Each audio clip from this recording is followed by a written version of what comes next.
지난 한 주간은 고난주간이었지요. 어땠습니까 여러분? 고난주간을 맞이하여서 우리 주님의 고난을 묵상하면서 어떠한 일주일을 보내셨습니까? 고난주간을 맞이하여서 여러분들은 무엇을 절제했으며 고난주간을 맞이하여서 내 삶에 어떠한 새로운 마음을 결심하고 다짐했습니까? 그리고 나를 위해서 십자가를 지시고 고난 받으신 우리 주님을 묵상하면서 내가 저러해야 되는데, 내가 저주받아 죽어야 하는데, 내가 저렇게 처참하게 죄의 결과로 정말로 십자가 위에 죽어져야 할 인생인데 우리 하나님께서 나를 살리시려 예수 그리스도를 친히 그 자리에 놓으셨고 십자가를 지시고 고난받게 하셨으며 십자가 위에서 죽기까지 순종하게 하심으로 십자가 위에서 흘리신 보배로운 피로 저와 여러분들을 사셔서 이렇게 오늘도 하나님께서 하나님의 거룩한 자녀로 부르시고 또 예수님께서 사망의 권세를 깨뜨리시고 부활하심으로 우리에게 부활의 산 소망을 주심으로 오늘 이렇게 부활의 주일 지킬 수 있도록 도와주신 그 하나님의 은혜를 우리가 늘 감사하고 찬양할 수 있는 저와 여러분들이 될 수 있으시기를 바랍니다. 여러분, 우리가 부활할 수 있다는 거 여러분 어떻습니까? 저와 여러분들이 내가 부활한다는 확실한 믿음의 산 소망이 있으십니까? 무엇을 보고 여러분 내가 죽어도 다음에 무엇을 보고 내가 죽어도 다시 부활할 수 있을 거라는 산 소망이 있으신가요? 뭘 보고요? 무엇을 보고 내가 앞으로 살아날 것이다 라는 부활의 산 소망을 가질 수 있으신지요? 무엇을 보고? 뭘 보고 알 수 있어요? 네? 성경. 또 뭐예요?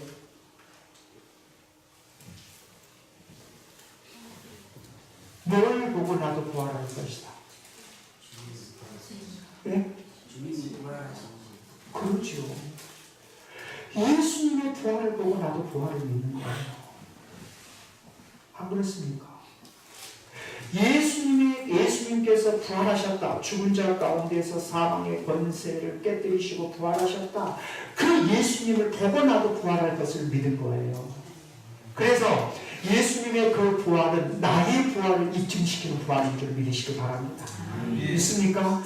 예수님의 부활은 나의 부활을 입증시키는 부활이에요. 자, 오늘 여기 고린도전서 15장 13절에 한번 펴보세요. 고린도전서 15장 13절에 한번 보시면 우리 같이 한번 읽을까요? 시작. 만일 죽은 자의 부활이 없으면 그리스도도 다시 살아나지 못하셨느니라. 아멘. 자, 죽은 자의 부활이 없으면 누구도 다시 살아나지 않았을 것이다. 예수님도 다시 살아나지 못했을 것이다. 그럼 이 말씀을 바꿔보십시오. 예수님의 살아나심이 곧 누구의 부활이심을 우리가 확신할 수 있는 거예요? 나의 부활인 거예요. 나의 부활. 자, 예수 그리스도께서 부활하셨음에 대해서 고린도 교회에 이 부활의 소식, 이 부활하셨음에 대해서 이 고린도 교회에 전파되었음에도 불구하고 이 고린도 교인들 가운데는 부활이 없다고, 부활이 있을 수 없다고 이렇게 말한 자들이 있었어요. 사도 바울에 의하여서 고린도 교회에 복음이 전해졌고 복음이 전해짐으로 말미암아 부활의 산 소망도 전해졌어요. 그럼에도 불구하고 이 고린도 교회 안에는 이렇게 죽은 자의 부활이 없다고 주장하는 사람들이 있었어요. 없다. 어떻게 죽은 자가 다시 살아날 수 있느냐? 라고 주장하는 사람들이 고린도 교회에 일어났어요. 왜 그러면 고린도 교회 안에서 어떤 자들이 부활이 없다고 주장을 했냐면 그것은 디모데후서 2장 17절로 18절에 의거해서 보면 진리에 대해서 거듭된 자들에 의해서 진리에 대해서 거듭된 자들에 의하여서 이 부활이 없다고 이야기를 하기 시작했는데요. 그러면 디모데후서 2장 17절로 18절에 볼 때에 진리에 관하여서 거듭된 자들이 이미 뭐라고 이야기를 하냐면 부활은 지나갔다 라고 이야기를 해요. 그러면서 뭘 무너뜨리냐면 고린도 교회 안에 있는 믿음의 성도들의 믿음을 무너뜨리고 있어요. 부활이 없다라고 이야기하고 부활은 이미 지나갔다 이야기하므로 고린도 교인들이 가지고 있는 그 부활의 사상을 계속 무너뜨리고 있는 거예요. 마치 디모데후서 2장 17절로 18절에 나타난 누구와 같냐면 후메네오와 빌레도와 같은 사람들이에요.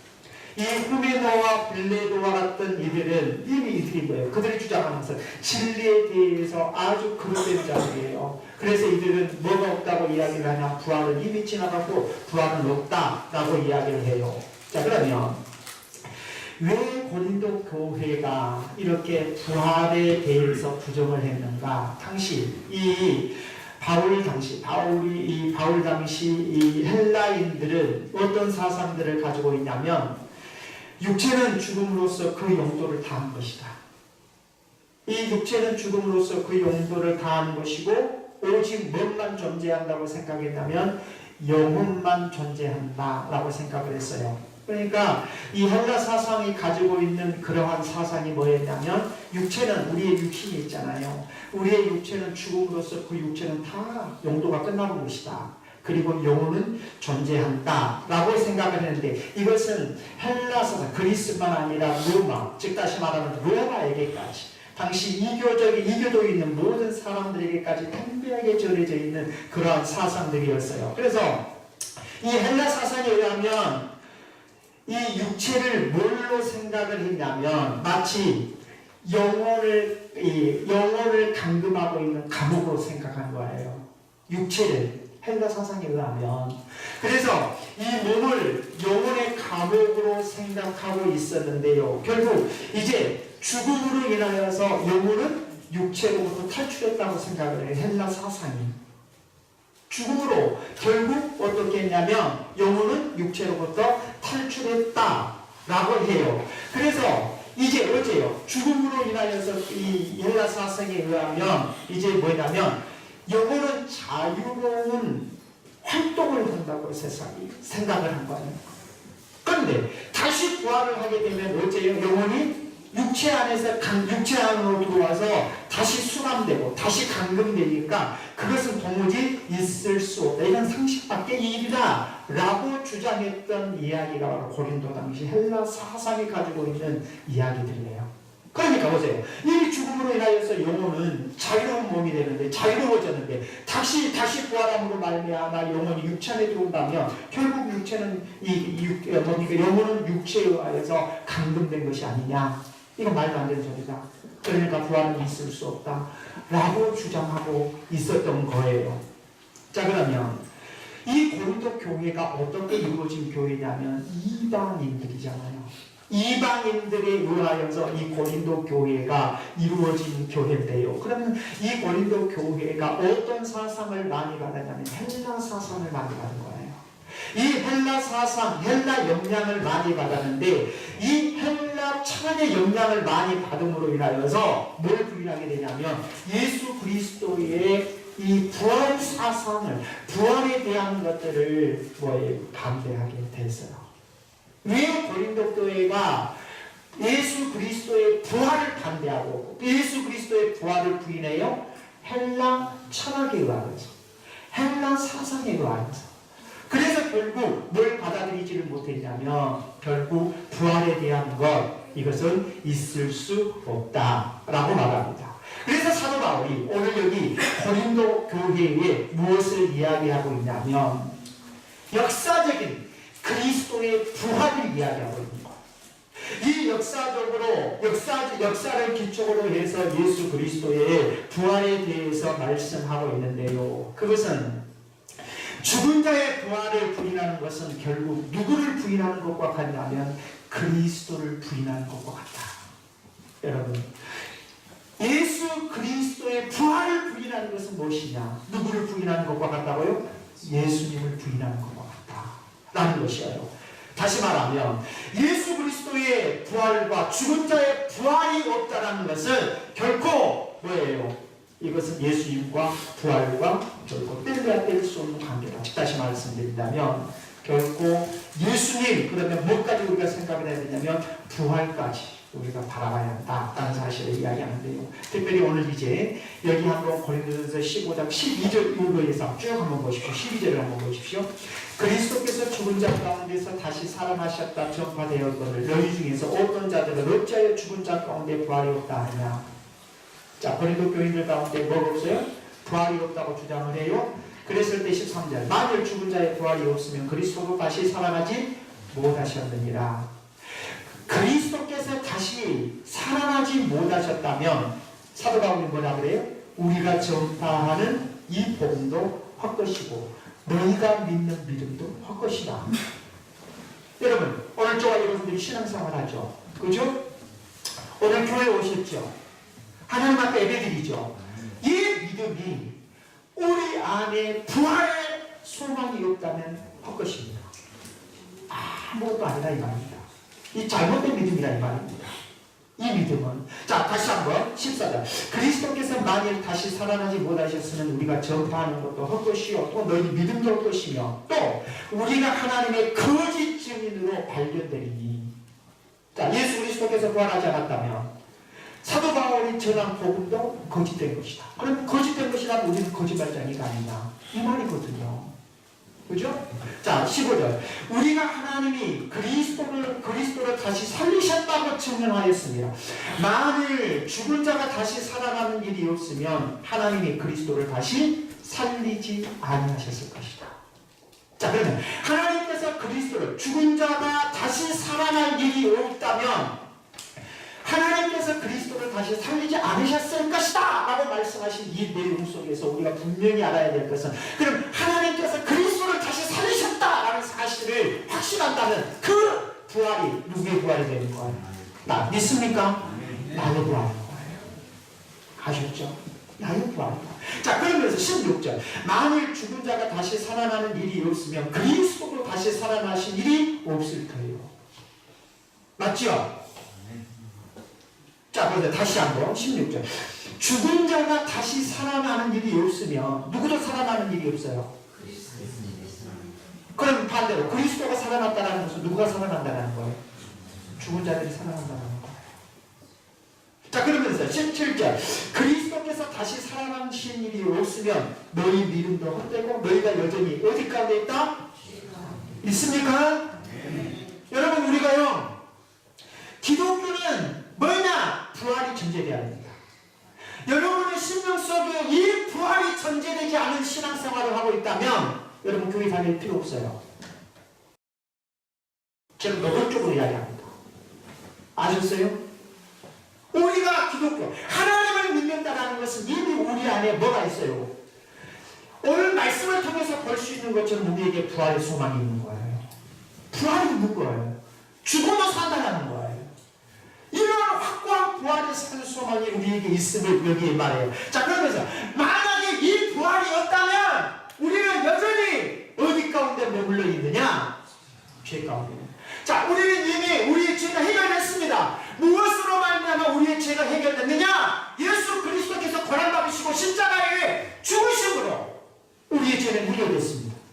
나를 위해서 십자가에 위해서 예수님께서 죽으셨다. 나의 죄가 예수님과 함께 십자가에서 해결되었다는 사실을 믿으면 나의 죄가 해결된 것입니다. 자 그러면 이 해결되었다는 사실들을 우리가 놓고 볼 때에 그럼 보세요. 오늘 성경에서 뭐라고 이야기하느냐면 그리스도께서 죽으셨다가 다시 부활하셨다. 우리에게 이 부활의 소망이 없다 라고 우리가 생각하고 있다는 사실 생각하고 있다면 결국 우리는 어떤 가운데 여전히 머물러 있는 자냐? 죄 가운데 머물러 있는 자다. 아셨죠? 우리는 여전히 죄 가운데 머물러. 그래서 저와 여러분들에게 부활의 산 소망이 있으면 우리는 죄 가운데 있는 자가 아니에요. 자 그러면서 15절 또한 그리스도 안에서 잠자는 자도 많으시리니 뭐가 없으면? 부활이 없으면 부활이 없으면 그리스도 안에 예수 믿는 사람은 다 망해. 즉 다시 말하면 부활이 없다고 생각한다면 제가 다시 한번 교회 나올 필요 없습니다. 하나님 믿을 필요 없어요. 부활이 없다고 생각한다. 이건 완전히 확정적인 거야. 그래서 오늘 여기 18절에 또한 그리스도 안에서 잠자는 자 여기서 잔다 어떤 자예요? 죽은 자잖아요. 다만 왜 부활이 없는데요? 자 그러면서 19절. 만일 그리스도 안에서 우리가 바라는 것이 다만 이 세상의 삶뿐이라면, 이 세상의 삶, 이것이 뭔 말입니까? 이 세상에 먹고 사는 것이 내 인생의 전부다! 라고 생각하고 산 사람, 이렇게 산 사람보다 예수 그리스도를 믿고 죽은 자는, 부활이 없다고 믿고 죽은 자는 우리가 더 불쌍한 자라는 거예요. 사랑하는 우리 믿음의 성도 여러분, 저와 여러분들은 불쌍한 자 아니라 소망 있는 자임을 믿으시기를 바랍니다. 왜냐? 우리에게는 부활이 있어요. 다시 살아난다 이 말이에요.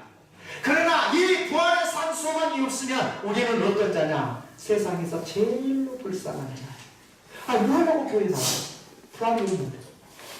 부활의 산 소망이 없는데 뭘 하려고 이 귀한 시간에 앉아 있어요. 그러죠? 그러나 우리가 세상 사람들과 달리 이렇게 귀한 시간에 하나님 앞에 나와 예배하는 이 자체가 우리 안에는 뭐가 있어요? 부활이 있는 거예요. 이것이 분명히 전제되셔야 합니다. 이것이 우리의 믿음이 되셔야 합니다. 그래서 우리에게는 뭐가 있느냐? 부활이 있는 것입니다. 사랑하는 믿음의 성도 여러분, 저와 여러분들은 불쌍한 자입니까? 안 불쌍한 자입니까? 이 세상에 살아가는 날 동안 물론 제가 그 이야기 했잖아요. 부자와 잘 사는 건 달라요. 그죠? 부자다고 해서 그 사람 다 잘 산다니까요. 어느 날 TV 매체 보세요. 돈 많은 사람들이, 부자들이 얼마나 불행하고요. 그죠? 부자와 잘 사는 것은 분명히 달라요. 자, 그러면 여러분, 잘 사는 사람이 돼야 되겠습니까? 부자로 살다가 망한 사람이 좋겠습니까? 잘 사는 사람이 되셔야죠. 행복한 사람이 되셔야 되죠. 그죠? 그래서 우리가 지나갈 때 화려한 주택을 보면서 우리는 어떻게 생각하냐면, 부자니까 참 잘 산다라고 생각하지만 그 사람은 부자로 살지 잘 살지는 못해요. 잘 사는 것은 어떤 것이 잘 사는 거냐? 내 안에 부활의 산 소망을 가지고 믿음으로 사는 사람이 잘 사는 거예요. 그래서 저와 여러분들이 정말 내가 이 땅에 살아가는 날 동안 부자로는 살 수 없지만 내 안에 부활의 산 소망을 가지고 믿음 안에서 행복하게 살아가는 것이 잘 살고 있음을 믿으시길 바랍니다. 우리는 잘 사는 사람들이에요. 우리에게 소망 있는 사람들이에요. 왜냐? 내 안에 뭐가 있어요? 부활이 있거든요. 부활의 산 소망이. 부활의 산, 우리는 그러잖아요. 세상사 믿음 없는 사람들 죽으면 다 끝나는 걸로 생각해요. 죽음으로 모든 것이 끝난다면 마치 우리가 고린도서 15장 19절에 말씀하고 있는 것처럼 먹고 마시며 연락하면서 살아야죠. 그러나 우리가 그렇게 살지 않고 우리의 삶을 절절시키면서 믿음으로 사는 것이 뭐냐? 우리에게 예수님께서 뭘 주셨어요? 부활의 산 소망을 주셨기 때문입니다. 그래서 우리 한번 죄송하지만 옆에 사람 손잡고 당신에게는 부활의 산 소망이 있습니다. 한번 이야기 한번 보시죠. 얼마나 귀한 말씀. 우리에게는 부활의 산 소망이 있어요. 부활이 있다 이 말. 자, 그래서 본문 20절 말씀을 한번 보세요. 그러나 이제 그리스도께서 죽은 자 가운데서 다시 살아나사 잠자는 자들이 뭐가 되셨다? 첫 열매가 되셨다라고 말씀합니다. 자, 여기서 분명히 이 20절의 말씀을 놓고 볼 때 예수 그리스도를 믿는 사람들의 명제가 뭐가 돼야 되느냐? 부활이에요. 신앙의 명제가 뭐야 되냐? 정말 교회를 다니는 명제가 무엇이냐? 내가 부자로 살겠다? 이게 아니고 내가 돈 많이 벌어서 정말 부자로 살아가는 것이 내가 교회 다니는 명제가 아니고 내가 교회 다니는 명제는 부활입니다. 이 부활을 명제로 두고 우리가 신앙생활을 해야 된다 이 말입니다. 그죠? 그래서 오늘 여기 말씀에 20절에 뭐라고 이야기하냐면 그리스도께서 죽은 자 가운데 다시 살아나사 잠자는 자들이 뭐가 되셨다? 첫 열매가 되셨다. 이렇게 말씀하고 있습니다. 여기 첫 열매가 되셨다 라고 하는데요. 이 첫 열매의 의미 속에서 예수님께서 뭘 우리에게 보여주고 있냐면, 자, 예수님께서 죽은 자의 첫 열매, 살아나신 첫 열매가 되셨다 이 말은요, 예수님께서 혼자 부활하신 것이 아니고 예수 그리스도 안에서 모두가 부활할 것을 가르치는 말씀입니다. 그래서 첫 열매, 이 헬라어로는 아파르게라고 이야기하는데 이 아파르게라는 의미는 어떤 의미를 가지고 있냐면 출애굽기 23장 19절, 신명기 26장 1절 이하의 말씀에 보면 소산의 첫 열매예요. 아파르게 뭐라고요? 소산의 첫 열매. 우리가 농사를 짓잖아요. 농사를 지을 때 첫 열매를 따잖아요. 그죠? 이 첫 열매를 따는데 이 첫 열매를 거두는 것을 염두해서 오늘 여기에서 첫 열매로 예수 그리스도께서 부활하신 이 모습을 이것을 첫 열매를 염두하고 말씀하고 있는 거예요. 그러면 첫 열매는 모든 곡식의 대표성이죠. 그죠? 첫 열매는 모든 곡식의 대표성. 그러면 모든 곡식의 대표성이라는 것은 뭐예요? 첫 열매를 거두었다면 모든 곡식을 거두는 거예요. 그러니까 그리스도의 부활이 곧 누구의 부활이에요? 그리스도 안에 있는 예수 그리스도를 믿는 자의 부활이라는 거예요. 그래서 그리스도의 부활이 우리에게 뭘 보여주고 있는가? 나의 부활의 실제를 보여주고 있는 거예요. 믿습니까? 얼마나 좋습니까? 이 부활의 산소망이 우리에게 있다는 이 자체가 얼마나 우리에게 기쁨이 되나 이 말입니다. 물론 우리가 첫 열매를 거두었다 라는 이 말씀 속에서는 뭘 우리에게 이야기하고 있냐면 시간적인 의미로 이야기하고 있어요. 이 시간적인 의미로 이야기하고 있는데 자, 맞아. 첫 번째로 거두었다면 언제까지 이것을 이야기하냐? 마지막 끝까지 다 거둘 걸 이야기해요. 이 첫 열매라는 의미 속에서 자, 그렇다면 부활은 무엇이냐? 예수 그리스도의 부활은 무엇이냐? 그것은 앞으로 도래할 죽은 자의 부활의 전조의 전조. 앞으로 죽은 자의 부활의 전조를 누구를 통해서 보이셨어요? 예수 그리스도의 부활. 예수 그리스도의 부활을 통해서 죽은 자의 부활을 전조로 보여준 거예요. 그리고 누구를 통해서, 무엇을 통해서 우리가 부활할 것이다라는 사실을 명확하게 보여주냐면 예수 그리스도의 부활, 우리의 부활의 근원이라는 사실을 보여주고 있는 거예요. 사랑하는 믿음의 성도 여러분, 부활은 예수님 혼자만 부활이 아니라 예수 그리스도께서 부활하실 때 첫 열매로 부활하셨다. 이 부활은 공동체의 부활입니다. 예수님 혼자만 부활이 아니라 이 말입니다. 이 공동체의 부활이고 이 보편적이면서 이 마지막 때에는 모든 자가 그리스도 안에 있는 자들이 함께 다 부활할 것이다. 마지막 때에 뭐예요? 농사를 지으면 추수할 것들을 마지막 때에 다 거두는 것처럼 그리스도 안에 있는 자들은 마지막 때에 어떻게 될 것이다? 모두가 부활할 것이다. 라는 사실들을 이 말씀을 통해서 우리에게 말씀을 보여주고 있습니다. 사랑하는 믿음의 성도 여러분, 자, 예수 그리스도의 부활은 누구의 부활임을 우리에게 보증으로 보이셨어요? 예수 그리스도를 믿는 자, 저와 여러분, 즉 예수 그리스도를 믿는 자의 보증으로 그리스도의 부활을 통해서 우리에게 보여줘요. 자, 21절. 사망이 한 사람으로 말미암았으니 죽은 자의 부활도 한 사람으로 말미암는도다. 아담 안에서 모든 사람이 죽은 것 같이 그리스도 안에서 모든 사람이 삶을 얻으리라. 자, 여기 말씀해 보면 사망을 또 한 사람으로 인하여서 뭐가 왔어요? 사망이 왔고, 한 사람으로 말미암아서 뭐가 왔어요? 부활이 왔어요. 자, 서로 대칭하고 있어요. 한 사람 대칭이 있어요. 대칭하는데 여기서 한 사람은 누구를 가리키냐면 창세기에 나타난 첫째 사람 아담을 가리켜요. 그러면 또 한 사람은 누구를 가리키냐면 둘째 아담 대신 예수 그리스도를 가르쳐요. 그러면 첫째 되는 아담은 결코 우리에게 뭘 가져다 줬어요?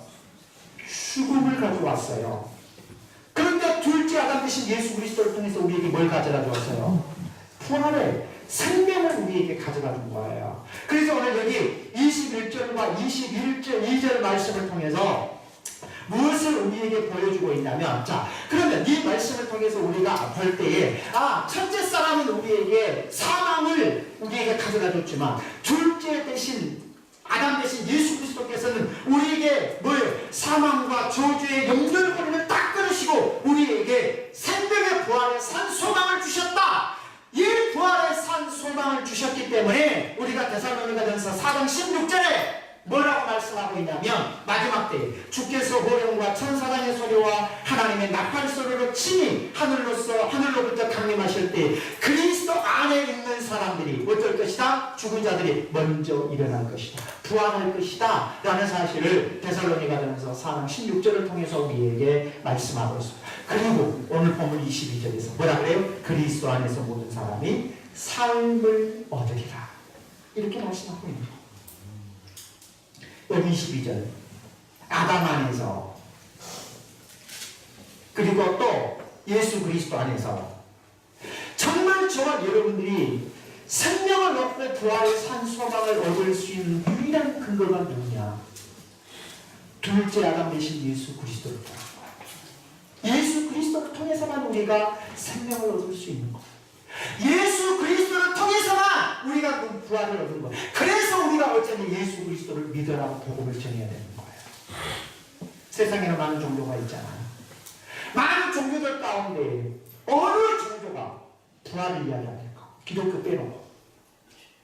만약에 우리가 성경이 말입니다. 지금 성경이 분명히 부활을 이야기하고 있잖아요. 죽은 자들이 다시 살아났던 이야기하고 있잖아요. 이것이 거짓말이라면 기독교가 지금까지 전송할 수 있겠습니까? 지금까지 이 성경이 거짓말이라면 이 말씀이 오늘날까지 기독교가 전송할 수 있겠느냐 이 말이에요. 지금까지. 그러면 지금까지 이 말씀이 전송하고 있다는 사실 자체가 뭐예요? 성경은 진리예요. 부활도 사실. 근데 이 부활이 누구에게 미쳐지느냐? 그리스도 안에 있는 사람. 그래서 우리가 무엇이냐? 누구를? 많은 종교가 있지만 이 부활의 산 소망을 누리기 위해서는 예수를 믿어야 된다. 아시죠? 아이고 종교가 많으니까 네 입에 맞는 대로 가 이게 아니고 당신이 마지막 때에 부활의 산 소망을 얻으려면 당신이 생명을 얻으려면 예수를 믿어야 돼요. 이것만이 유일한 길이야. 이것을 우리가 전할 수 있으셔야 합니다. 제가 이렇게 목이 터져라 이야기할 수 있는 것도 예수 그리스도만이 우리에게 부활이 되기 때문이에요. 그렇지 않겠습니까? 그래서 예수를 믿어요. 우리가 한 주간에, 이번 돌아온 한 주간에 두 군데나 이렇게 아는 목사님들이 상을 당했어요. 한 분은 형님이 돌아가시고, 한 분은 장로님이 돌아가시고. 참 우리가 지혜를 배우려면 아주 좋은 잔치자리에 간 것보다도 오히려 초상집에 가서 많은 것들을 생각하게 하잖아요. 금방 이야기를 하는데 돌아서서 돌아가신 거예요. 그게 우리 인생인 것 같아요. 그런데 우리가 정말 예수 그리스도를 믿고 돌아가시는 자, 이 뭡니까? 이 소천하는 자에게는 소망이 있는 거예요. 어떤 소망이 있느냐? 성경에 분명히 우리에게 말씀하고 있는 것처럼 부활의 소망이 있는 거예요. 그러니까 위로가 되는 거예요. 여러분, 우리가 분명히 왜 우리가 이 땅에 살아가면서 말입니다. 죽음 앞에서 비교하지 않을 수 있는 줄 알았어요? 부활이 있기 때문에 그래요.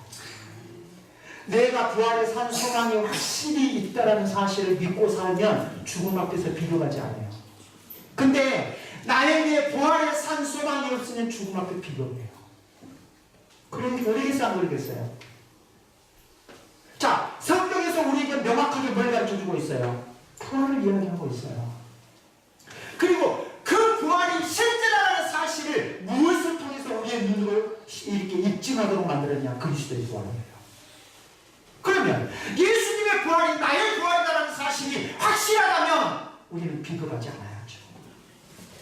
예수 그리스도를 믿는 이 신앙 안에서 우리는 비교하지 않아야 합니다. 왜요? 죽어도 상관하는 이 소망이 우리에게 있기 때문에. 믿습니까? 오늘 여기 분명히 우리에게 뭘 가르쳐 줍니까? 이 부활의 산 소망입니다. 자, 그러면 부활을 할 때 어떻게 부활을 하냐? 23절을 보세요. 그러나 각각 자기 차례대로 되리니 먼저는 누구예요? 천년에 되신 그리스도. 그 다음에 누구예요? 그가 강림하실 때 그리스도에게 속한 자. 자, 그리스도께서 먼저 부활하셨어요. 그리고 강림 재림하실 때 누가? 그리스도에게 속한 자. 그리스도에게 속한 자라고 했는데 여기서 그리스도에게 속한 자라고 했는데 그리스도에게 속한 자는 어떤 자냐면 그리스도에게 붙어있는 자. 그리스도에게 붙은 자는 누구를 가리키냐? 예수 그리스도를 믿는 자입니다. 그리스도의 부활, 그리고 다음에 그리스도께서 강림하실 때 정말 그리스도에게 붙어있는 자, 그리스도를 믿는 자는 마치 그리스도가 다시 살아난 것처럼 하나님을 믿는 모든 믿음의 성도들이 살아나게 될 것이다 라는 사실을 우리에게 말씀합니다. 사랑하는 우리 믿음의 성도 여러분, 왜 예수님께서 잠자는 자들의 찬양자가 되셨습니까? 저와 여러분의 부활의 보증이 되기 위해서입니다. 그러면 이제 우리가 확신을 가지셔야 돼요. 다시 한번 말씀드리지만 교회 다니면서 부활의 산 소망이 명제되지 않은 신앙을 가져야 합니다. 제가 명확하게 이야기하겠습니다. 제가 이런 말하면 좀 명확하게 목사님 너무 단독직입적으로 한다고 이야기할지 모르지만 그러나 이야기할 건 해야죠. 복음안에서. 자, 예수 그리스도의 부활의 산 소망, 내가 부활이 없이 신앙생활을 한다는 것은 가짜 신앙입니다. 예수 그리스도를 믿는 자는 뭐가 있으셔야 되느냐? 마음속에 부활의 소망이 있으셔야 합니다. 그것을 뭘 통해서 우리에게 보여주셔야 되냐? 예수 그리스도의 부활을 통해서 우리에게 보여주셨어요. 그래서 성경에 뭘 이야기해요? 그리스도는 잠자는 자들의 첫 열매라 라고 우리에게 말씀하고 있음을 봐요. 자, 24절. 그 후에는 마지막이니 그가 모든 통치자와 모든 권세와 능력을 멸하시고 나라를 아버지 하나님께 바칠 때라.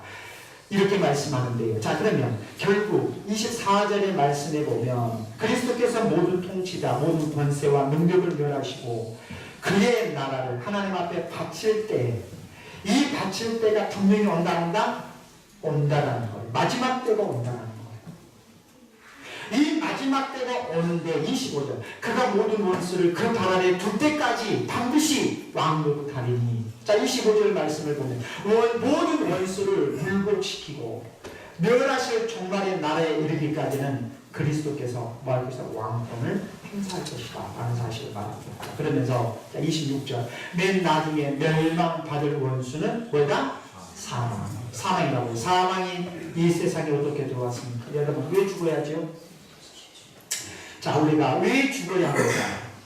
어쨌든 고민되잖아요. 왜 죽는가? 여러분, 왜 죽었다? 왜 사람이 이 땅에 와서 죽어야 하는가? 한 번쯤은 생각하셨을 거라고 생각해요. 왜 죽어야 합니까? 그래도 죄 때문에. 역시 죄 때문에. 자, 명확하게 왜 사람이 죽어야 하는가? 두 아들들, 이 중요한 시간이에요.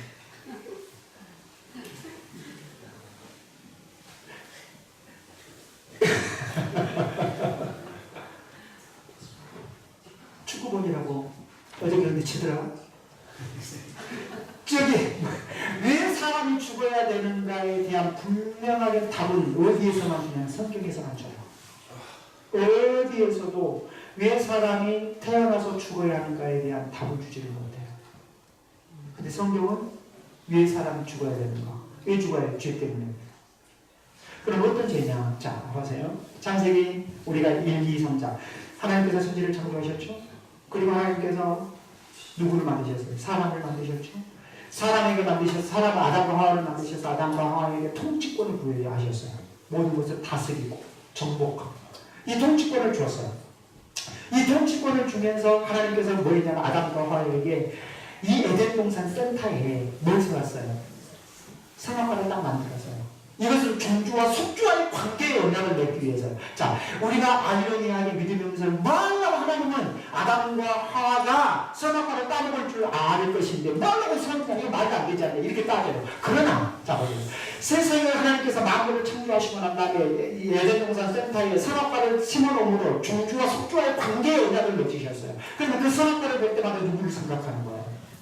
자기를 창조한 하나님을 생각하고 하나님 앞에 영광을 돌려야 돼요. 근데 사탄이 들어와서 아담과 하와를 꾀해요. 아담과 하와를 꾀할 때 어떻게 꾀해요? 너가 그 선악과를 먹으면 너도 하나님처럼 될 수 있어 라고 꾀해요. 너도 하나님 되라는 거예요. 그래서 결국 아담이 선악과를 따먹음으로 말미암아 죄가 들어왔어요. 하나님처럼 됐나요? 사탄의 게임에 빠졌을 때 그가 하나님처럼 됐나요? 마치 우리가 보세요. 이 땅에 살아가면서 세상은 많은 화려한 옷을 입고 우리를 유혹합니다. 한 번만 해봐라. 그것만 먹어봐라. 그것만 취해봐라. 그것만 해봐라. 이렇게 우리를 유혹해요.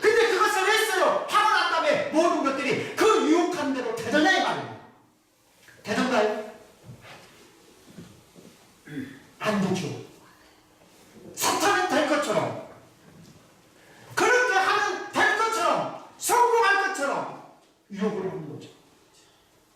근데 했어요. 하고 나니까 어땠어요? 쫄딱 망한 거죠.